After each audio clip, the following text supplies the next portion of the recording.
Inside of this box is the brand new OnePlus 15, and at least on the surface, it is looking to be a beast of a smartphone, especially for daily use and gaming. Now, full disclaimer, they aren't sponsoring this video, though they did send this product out to me for review to take a look at, but truth be told, there are a ton of merits to be had here. For example, it has the new flagship Snapdragon chip for 2026, the 8 Elite Gen 5 SoC. It's also got one of the largest batteries that I've seen out of a major smartphone brand, and it's also starting at $899 here in the US, which is decent value among competitors, at least here in America. So, with all that said, let's dive in and see what the OnePlus 15 is all about. Lifting up the box, and behind this envelope of paperwork, we have the OnePlus 15 itself. Now I'm going to set it to the side here for just a moment. We'll obviously take a closer look. But normally with these unboxing segments in my smartphone videos, this is where they would end, because manufacturers don't ever include accessories in the box in 2025.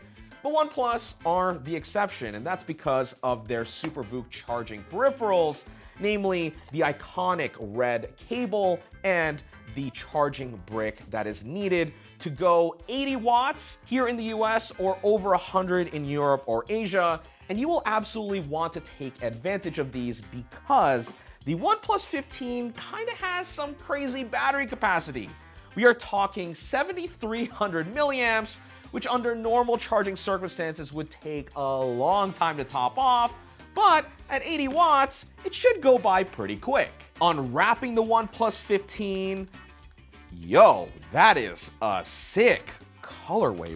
What the heck? According to the box, it's called Sandstorm, which I'm sure bears no resemblance to the you-know-what. But yeah, this entire thing feels smooth as heck, especially the back. It's not plastic, it's definitely glass, but it doesn't pick up fingerprints and feels as smooth as a rock.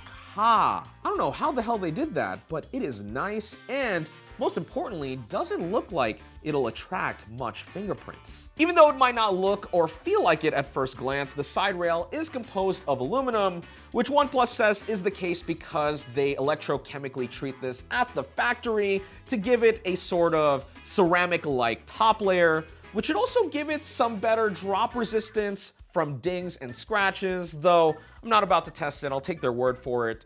But at the very least, it does feel quite smooth and nice in the hands. On top of that, we also have a pretty sizable camera bump here, though it does look nice in the scheme of camera bumps that we've seen on other phones, or at the very least, it could be worse, it could be way thicker and stand out more, but especially with the color-matched metal to our side rail, it blends in surprisingly well. So yeah, the OnePlus 15 hits pretty good on design, build quality, and aesthetics, but let me get it all set up and I'll be back in about a week or so with some impressions on what it's like to actually live with. Before we continue, I'd like to thank Suno for sponsoring this portion of the video.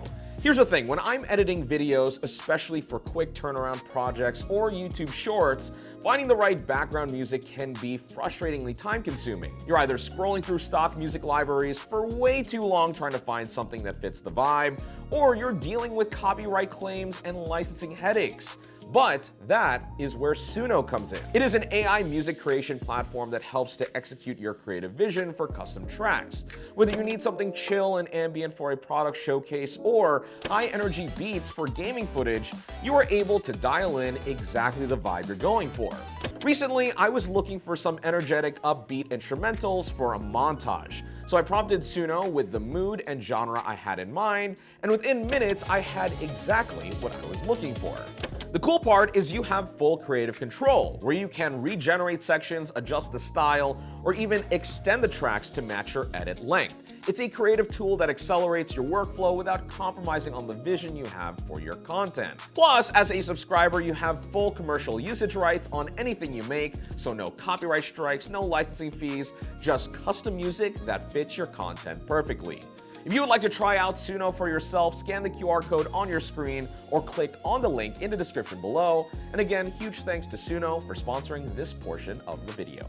Alright, it's been about a week since I first unboxed the OnePlus 15. I popped my SIM card in, daily drove it for a few days, and generally speaking, I've been pretty happy with this. Not only has it been a great phone to live with, but I think it truly nails all the basics for a flagship. Now, it's pretty clear to me where OnePlus really focused their efforts is in performance. This phone features the flagship Snapdragon 8 Elite Gen 5 SoC, making it one of the first devices in the US market with the chip. Qualcomm have basically closed the gap with Apple's Silicon, trading blows in both multi and even single-core CPU tests against the A19 Pro. And truth be told, you can actually feel it in practical use. The OnePlus 15 absolutely flies in loading apps and navigating around Oxygen OS. Though honestly, a lot of this perceived speed could be coming from the display. It's got a blazing 165Hz refresh rate, along with a dedicated response chip built in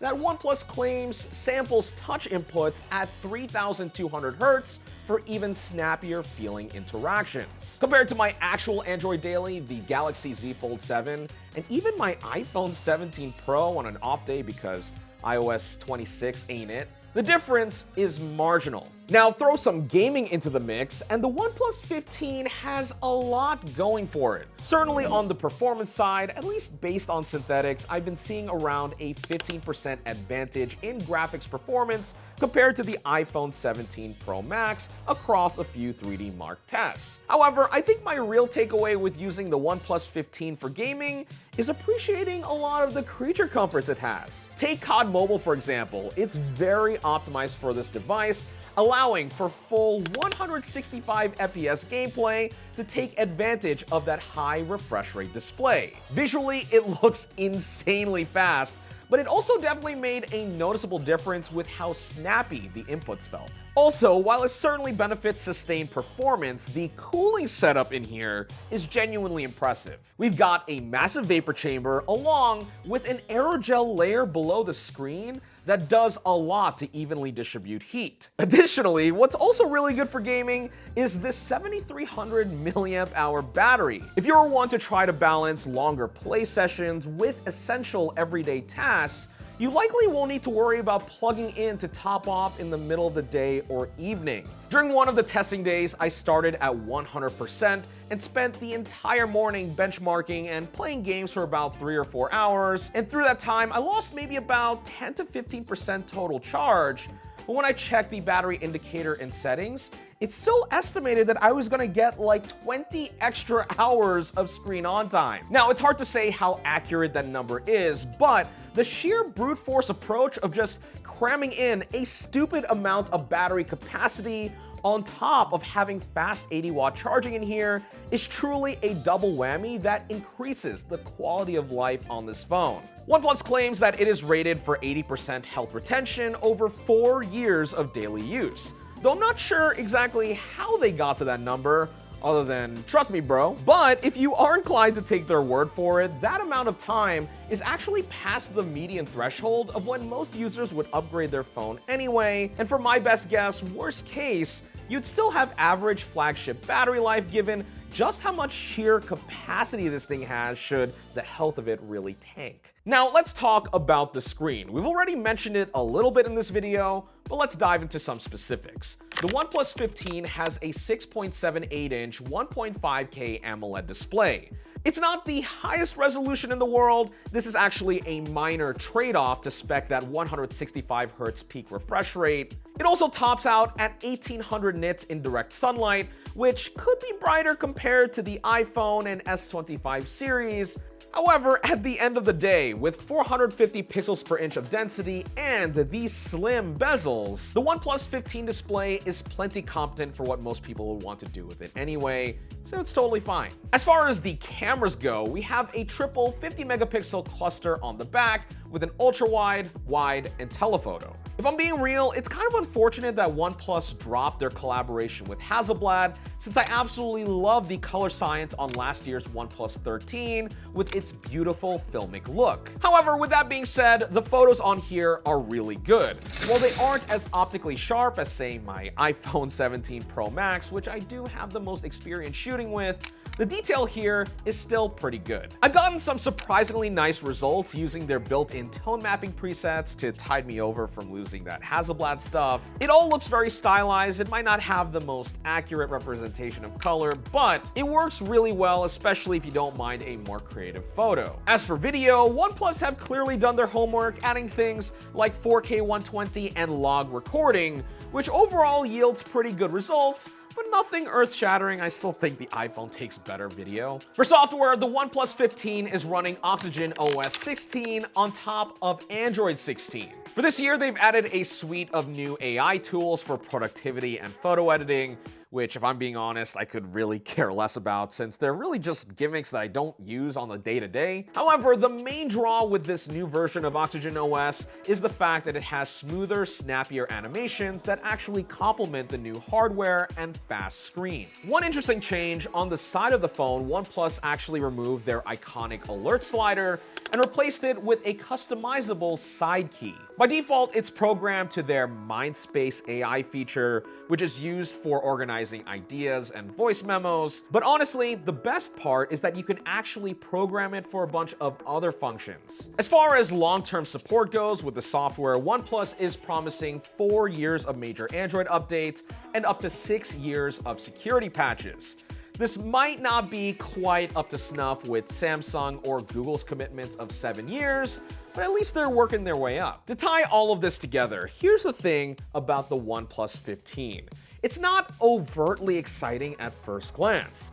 Unlike the marketing department specials from Samsung and Apple that's filled with all of these AI gimmicks and flashy features, the OnePlus simply takes a more balanced, straightforward approach. It doesn't stand out, and that's probably its best and worst feature. But here's the thing it does do. For people in the know, it absolutely nails the fundamentals. If you're looking for an all-rounder that can do gaming, multimedia, and daily use without paying that $1,000 plus flagship tax, this is probably it. Or at the very least, if not for that, this might be my favorite OnePlus yet, aside from the Open and the 2 that they should have released in the US. And this isn't because it's revolutionary, but rather because it's just really good at being a phone, which is ultimately what OnePlus is all about. But let me know, what do you think about the 15 in the comments below? And otherwise, thanks for watching this video on Denki channel.